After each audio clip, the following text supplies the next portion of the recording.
जिला शिक्षा अधिकारी डीईओ और खंड शिक्षा अधिकारी बीईओ की भूमिका के बारे में बात करते हैं। एफएलएन मिशन के तहत डीईओ और बीईओ की प्रमुख भूमिका। तो इनकी मुख्य भूमिका जो स्कूलों को प्रदान किए गए हैं निःशुल्क पाठ्य पुस्तकें, यूनिफॉर्म, शिक्षण अधिगम सामग्री और किसी प्रकार के अन्य संसाधन इस समय पर वितरण हो, इसको सुनिश्चित करना है। इसके अलावा जो विभिन्न प्रशिक्षण कार्यक्रम चलाए जाएंगे विद्या प्रवेश को इम्प्लीमेंट करने के लिए, लागू करने के लिए, उन कार्यक्रमों का ध्यान रखना और अपने अधिकार क्षेत्र में प्राथमिक शिक्षकों की क्षमता, अपने अधिकार क्षेत्र में जितने भी शिक्षक इससे जुड़े हुए हैं, मतलब प्राथमिक शिक्षक, जो भी शिक्षक इस कार्य को करने के लिए हैं, उनकी क्षमता निर्माण सुनिश्चित करेंगे। ये काम है खंड शिक्षा अधिकारी का।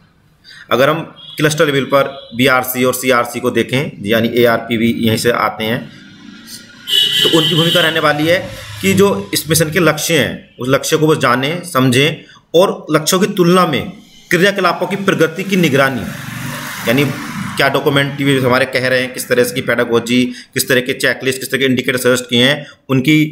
निगरानी करनी है, उनकी प्रगति की निगरानी और पर्यवेक्षण, जाकर के वो एप्रोप्रिएटली शिक्षक उसे अच्छे से करा रहे हैं नहीं करा रहे हैं, तो ये बीआरसी और सीआरसी दोनों जिम्मेदार होंगे। यहाँ एआरपी की भूमिका भी आती है। यानी कुल देखें तो मतलब ये हुआ कि वे एफएलएन के लिए एक व्यापक गुणवत्ता सुधार योजना तैयार कर सकते हैं। ये वो योजना तैयार करने की जिम्मेदारी एआरपी की होगी। फिर मुख्य शिक्षक, हेड टीचर का क्या रोल होने वाला है और शिक्षक का, तो हेड टीचर इसमें क्या काम करेंगे, सभी बच्चों की बुनियादी साक्षरता और संख्या ज्ञान के जो लक्ष्य प्राप्ति की दिशा में महत्वपूर्ण कदम शिक्षकों की व्यापक क्षमता निर्माण करना है। तो मुख्य शिक्षक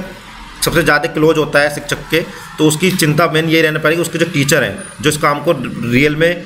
बच्चों के साथ काम करने वाले हैं, उनकी कैपेसिटी बिल्डिंग, उनकी प्रोफेशनल डेवलपमेंट की जिम्मेदारी मुख्य शिक्षक की है। तो परिणाम स्वरूप मुख्य शिक्षकों को शिक्षा शास्त्र के लीडरशिप, नेतृत्वकर्ता के रूप में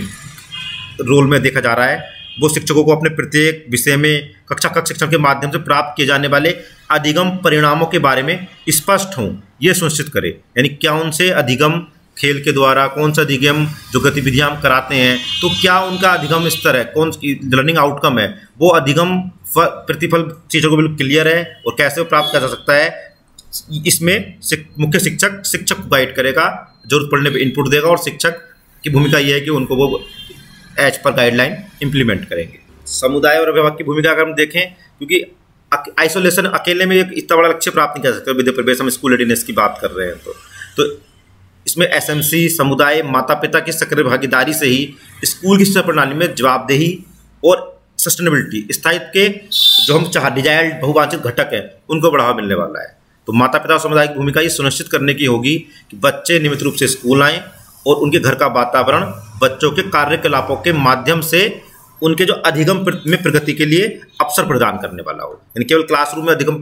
प्राप्त नहीं हो रहे हैं, घर पे भी एक इस तरह का माहौल बनाना होगा समुदाय को, उनके अभिभावकों को, कि वो सेम अभी अधिगम जो स्कूल में शिक्षक, मुख्य शिक्षक, बीआरसी, सीआरसी, खंड शिक्षाधिकारी लगे हुए हैं, तो दूसरे छोर पर अभिभावक और समुदाय में कार्य होना जरूरी है। इसके अतिरिक्त जब पूरा कार्यक्रम का क्रियान्वयन हो रहा होगा तो इसका दस्तावेजीकरण बहुत जरूरी है। नवाचारी क्रियाकलापों को रुचिकरण शिक्षण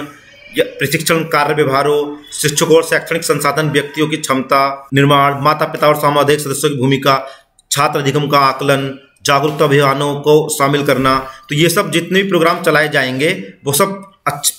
सही रूप से हो रहे हैं, नहीं हो रहे हैं, आगे क्या दिशा है, ये सब तय करेंगे अगर हम इनका सुचारू रूप से दस्तावेजीकरण करें। तो ये एक सभी का ही जिम्मेदारी होगी, एआरपी की भूमिका, मुख्य शिक्षक की, शिक्षा संकुल की भूमिका, कि वो दस्तावेजीकरण के लिए प्रॉपर गाइडलाइन तैयार करें और एक शिक्षक के साथ मिलकर एक अच्छा दस्तावेजीकरण निकल के सामने आए, में कार्यक्रम की सफलता को हम देख सकें कि क्या काम नहीं हुआ है और क्यों नहीं हुआ है।